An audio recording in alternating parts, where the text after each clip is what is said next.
Student अस्सलाम वालेकुम। आज के लेक्चर में हमने डिस्कस करना है अबाउट इनहेबिटर्स।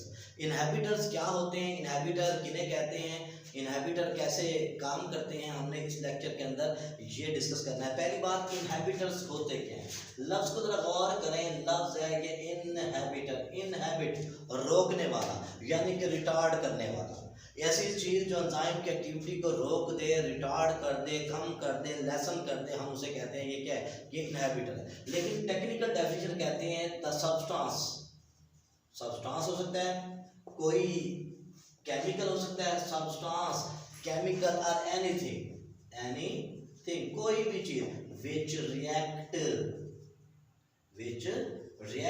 विद एंजाइम, जो एंजाइम के साथ क्या करे, रिएक्ट करे इन प्लेस ऑफ सबस्ट्रेट, जो सबस्ट्रेट के बजाय खुद एंजाइम के साथ रिएक्ट कर ले और एंजाइम की कैटालिटिक एक्टिविटी को रोक दे एंड ब्लॉक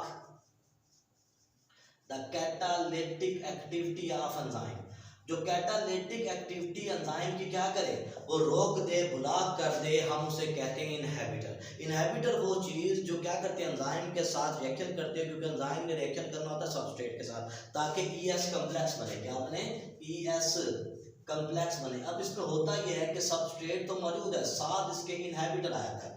नतीजा ये होता है कि ES कम्प्लेक्स के बजाय EI कम्प्लेक्स बन जाता है, सबस्ट्रेट अनरिएक्टेड रह जाती है और रिएक्शन आगे प्रोसीड नहीं होता, प्रोडक्ट नहीं बनती। तो ऐसी चीज़ जो एंजाइम के साथ रिएक्शन करते हैं इन प्लेस ऑफ सबस्ट्रेट, उसकी कैटालिटिक एक्टिविटी को ब्लॉक करते हैं।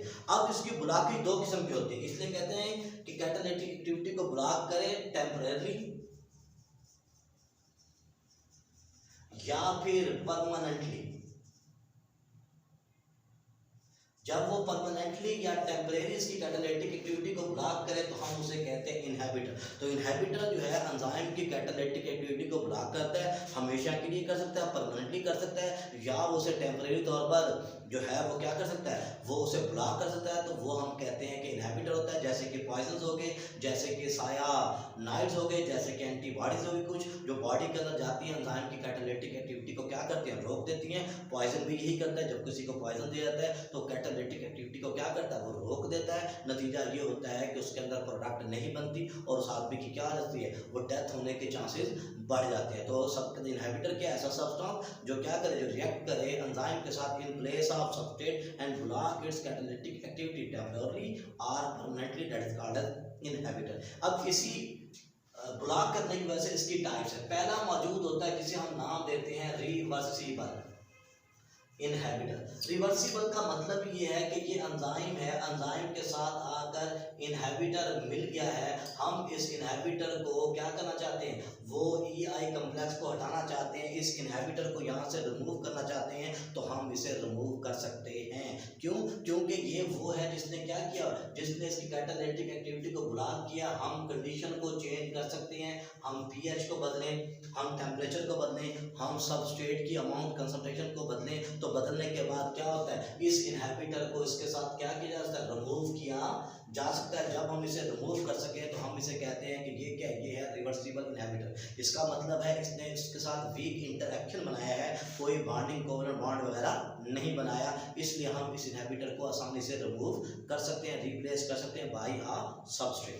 दूसरा हमारे पास मौजूद होता है जिसका नाम ये इररिवर्सिबल है। इसके नाम से समझ आ रहा है एक दफ़ा लगा तो फिर वो हटने वाला नहीं है। यानी कि ये इनहिबिटर करता ये है कि एंजाइम के साथ ये आता है, उसके साथ कोवलेंट बॉन्ड बनाता है। जब ये उसके साथ कोवलेंट बॉन्ड बना लेता है तो कोवलेंट बॉन्ड बनाने की वजह से अब वो एंजाइम किसी और के साथ रिएक्शन नहीं कर सकता, क्योंकि उसकी जो एक्टिव साइट है वो हमेशा के लिए क्या हो जाती है, वो हमेशा के लिए जो है वो ऑक्यूपाइड हो जाती है, क्योंकि उसकी एक्टिव साइट हमेशा के लिए ऑक्यूपाइड हो चुकी है कोवलेंट बॉन्ड की वजह से। अब वो रिएक्शन नहीं करेगा। अब इस रिवर्सिबल के दो अक़साम हैं, इस रिवर्सिबल की दो अक़साम हैं जो हमने क्या करनी है, हमने जो है वो डिस्कस करनी है, ठीक है। अब इसकी दो अक़साम है। पहली हमारे पास मौजूद है जिसे कहते हैं हम कौन सा, non competitive inhibitor, non competitive inhibitor.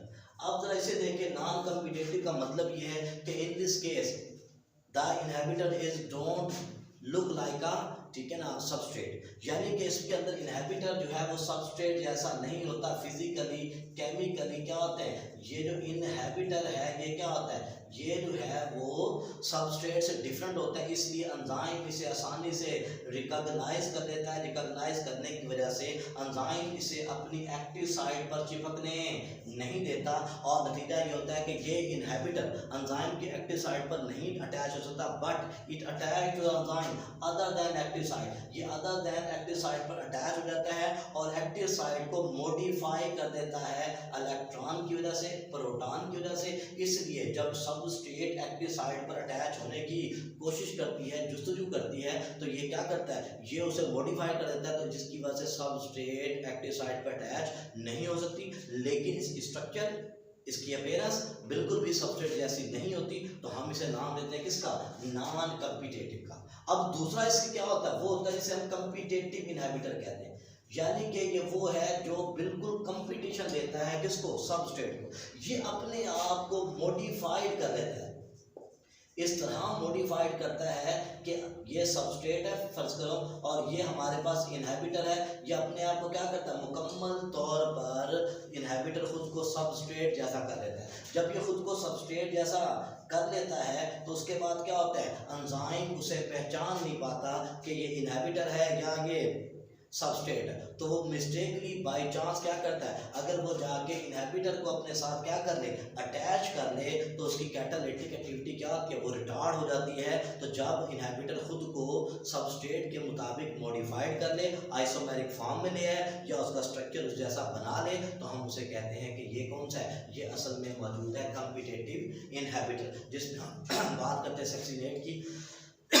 Succinate enzyme जो है उसने क्या करना होता है, सक्सेनिक एसिड से रिएक्शन करना होता है, साथ फेमरिक एसिड से करना होता है, तो वो खुद को क्या करते हैं, उस जैसा मॉडिफाइड कर लेते हैं। सॉरी, ये हमारा आज का लेक्चर था जिसके अंदर हमने डिस्कस किया इनहिबिटर को।